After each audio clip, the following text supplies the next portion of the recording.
Why empaths struggle with romantic relationships. Being an empath sounds like a gift. You feel deeply, you care deeply, you love deeply. But if you're honest, it has probably also been the source of your greatest relationship pain. Because many empaths don't just feel love, they lose themselves inside it. And over time, what looks like empathy on the surface turns into exhaustion, resentment, and heartbreak underneath. So in this video, I want to explain why empaths struggle more than others in relationships, why they often attract emotionally unavailable partners, and how empathy can become healthy again instead of self-destructive. Part number 1, the hidden side of empathy itself is not the problem. Feeling deeply is not weakness. Caring deeply is not the issue. The real problem begins when empathy turns into self-abandonment, when you start prioritizing their emotions over yours, excusing behaviors that hurts you, staying longer than your peace allows, believing love means enduring pain, and at that point, it's no longer empathy, it's disconnection from yourself. And many empaths learn this pattern early in life, where love was connected to caretaking, to fixing, to being emotional support for someone else's instability. So the nervous system quietly learned, if I take care of others, I will be loved. Part number 2, why empaths attract emotionally unavailable people. This dynamic is not random. Emotionally unavailable people are often drawn to empaths because empaths give patience, understanding, second chances, emotional labor without limits, and at first, this feels meaningful, like you're the one who truly sees them.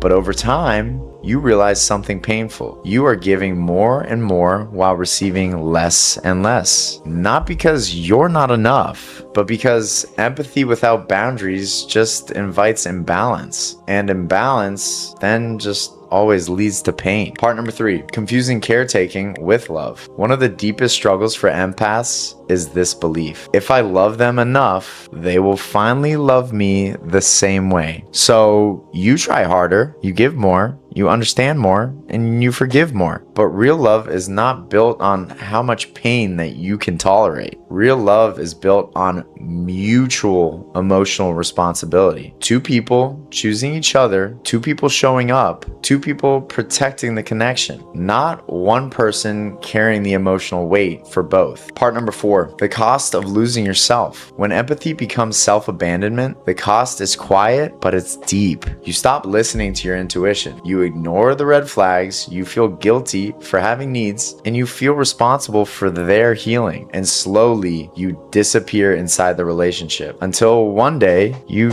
don't just feel heartbroken, you feel empty. Because the real loss was never just the relationship, it was the loss of your connection to yourself. Part number 5, how empaths build healthy love. Healing doesn't mean becoming cold, distant, or uncaring. It means unlearning something most empaths were never taught. Boundaries are not the opposite of love. They are what make love feel safe. Healthy empathy says, I care about you, but I will not abandon myself. And the moment empathy includes self-respect, everything changes. Because the right relationship doesn't require you to lose who you are to keep someone else. If you recognize yourself in this, you're not broken. You were simply never shown how to balance empathy with self-protection. That's exactly why I created a deeper step-by-step program to help empaths break painful patterns and build secure, emotionally healthy love. You'll find it in the description below. And if this video spoke to you, subscribe to the channel because the next video will explain one of the most addictive and painful relationship dynamics that exist. And that's the avoidant and empath connection.